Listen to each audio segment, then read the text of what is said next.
Alright, hello guys, NautoAce here, and this is gonna be, let's just say, the last video about the E3 2016 conference per se.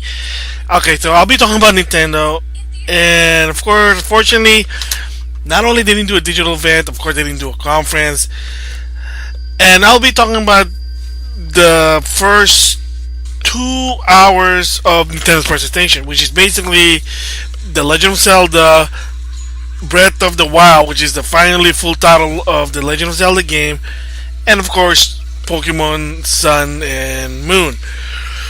Alright, so first they started with Reggie basically announcing what's their plan for their presentation, and of course the presentation is it's just going to be a stream. They're going to be streaming games, giving more information. Again, no digital event, no live conference. They have not been doing a live conference since 2013 because the 2012 conference was just 2 weeks, but there was a lot of mystery anomaly. From what I heard, there was a rumor that there was supposed to be one game that's supposed to showcase the Wii U, and they bailed out. Sad if it's true. Who knows? And a lot of the developer really don't like doing that, so they did a digital event. Digital event wasn't really, in my opinion, wasn't really that good presented. The 2013 wasn't really that interesting because there was no new IP. 2014, at least, they started with a new IP with the Splatoon, and then 2015, Muppets. So 2015 was just about Muppets. I'm sorry to say that. Every time I think about it, it's just Muppets, you know. So anyway, 2016 was basically how it started. Was Reggie basically announced there's going to be a trailer for The Legend of Zelda. But before that, just like what Shaw Layden did, props again to Reggie, basically addressing the tragic event that happened on Sunday.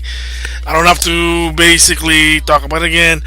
If you want to know what it is, gave sort of my, not really my thought, but I basically explained what was it on the Sony one. Everybody should know about it. So again, sorry for that one. So they showed a trailer for The Legend of Zelda, Breath of the Wild. And when I saw the trailer, I'm like, wow, this is way different than any other Zelda game. It's sort of homage to the original Zelda game because the environment, maybe, again, there's not a lot of information, but enough information to what the game is. It looks so barren. It's like a wild, because the original Legend of Zelda for the NES, there was no city. It was just caves, forests, and mountain. So that's what it is. But they showed it that there is more than thing you have to do with the game. Is that not only you have to fight for monsters, you gotta, I guess, catch food, you gotta cook your food. It's basically a survival test. Yeah, when I see this, when I saw it, it's Legend of Zelda meets Elder Scroll meets Monster Hunter. That's what I'm thinking when the first time I saw the trailer. And and the best part about this one is, yes, voice acting finally. Thank you, Nintendo, putting voices in a Zelda game. Awesome. I just still wish Link should talk, in my opinion. Come on, it's like 2016 and the game's gonna be 2017. Come on, 2017, give Link a voice. But I'm surprised for one thing. I don't know if this is true or not. They didn't really show it, but again, there was a rumor about that you can either choose a male or female Link. Maybe they're still there. Again, they're not giving a lot of information yet because, again, the game's not going to come out until March. But they did use a male Link. Alright, so how about the presentation itself for the stream? Well, sadly, Reggie basically was announced. Before we talk about The Legend of Zelda, we're going to talk about Pokemon Sun and Moon. Okay, I'm a Pokemon fan. Sadly, they did give some new information about the game, but they also just showed some more information people already know. So if you're a long-time Pokemon fan, then yeah, and if you watch it, you're like, okay, I already know this, I already know that, what's new? But the way I noticed they set up the game now, the design is, they made it a lot of easy, they made the game a bit easier to access. Finding out the Pokemon move is now easier than going to a different screen. It's like when you look at the move, you just click on a button, or you touch the I button, information button. They tell you what the move is. That makes it easy. And second is it also tell you like if the game now actually progress, either the move is effective, ineffective, or you know, it's been like in the past, but now you know, but now you can tell you like a note. That actually makes it that makes it easy for a newcomer to come in. And what else? Yeah, that's one of the two things. But they did some a little, just a bit of improvement. Like another one is when you see a Pokemon trainer, the screen there's like a you see like a black shade in the top and the bottom screen, like an intense, basically saying, "Oh yeah, there's a Pokemon trainer who wants to challenge me." Again, now you can tell is that because the problem in the past was you can't tell is that going to challenge me or not. Now you can tell. So the thing interesting is, I'm a Pokemon fan, so I've been playing Pokemon since the original Red and Blue from the Game Boy. So I already knew sort of the backstory and the mechanics of it. But they also want this. It was also designed for newcomer to come in to make it easy. I can understand that because again, that's why this is the seventh game. So if you're a newcomer that's barely starting, you want to start Pokemon. Yeah, I guess they also want to design it for the newcomer. They added a new thing called Battle Royale, which is you can fight anyone in that four player.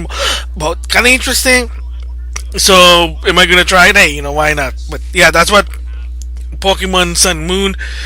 Not only it's only catered to the veteran who've been playing for a long time, it also catered to the newcomer to easily understand how the Pokemon game works. And best of all is easy access on the screen, such as, oh, if the move is effective, oh, I know that. Also, attribute screen, now they have that. They never had that in the past before. Now there is. And also easy access to information about the move. Awesome. So from there, then they finally showed The Legend of Zelda. They showed the intro part of the again, like I said, awesome voice acting finally. Wish Link would talk. I don't think Link's gonna be talking, but at least there's voice acting in the game. That's top notch for me. Second, the way they design the game. It is not anymore like, oh, you have to go to a destination, but like I said, the environment is way. There's no town, there's no village. The first thing you see is like well, it's not really wasteland, but it's like a wild field. And the first person you ever saw was just an old man. And a lot of people say that's a homage to Legend of Zelda. Yes, it is, because when you start the game, there's a cave there, and then there's an old man who's going to give you your first sword, the wooden sword. And basically,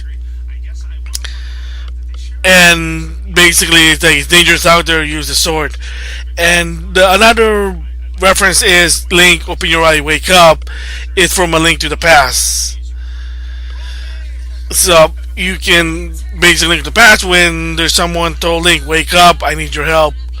And then during the night, in a stormy night, you have to go to Hyrule Castle. So again, interesting. And then the information interesting about this game is, one is you have to gather a lot of material.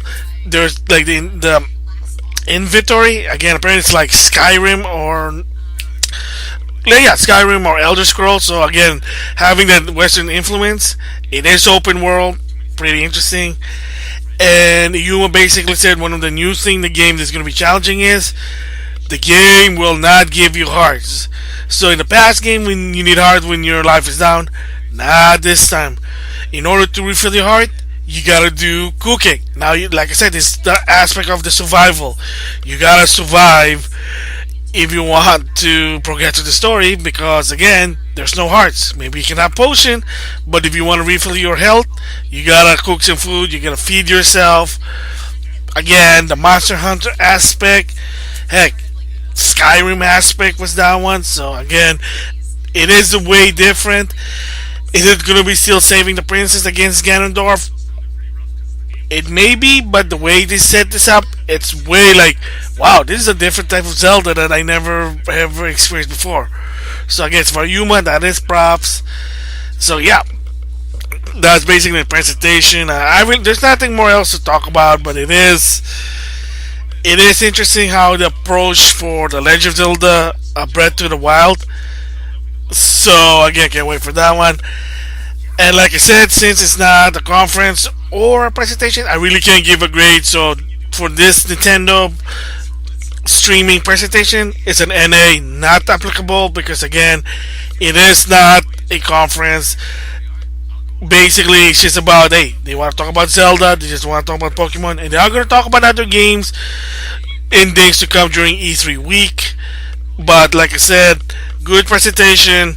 I can't give a grade because it's not a conference. Heck, it's not even a digital event. So, with that, that is all my in-depth thoughts on the conference. Plus, this treehouse presentation of E3 2016, and the next video basically maybe is my conclusion and my review, my sort of a review for Microsoft versus Sony, yes, because of their conference. So stay tuned for that one.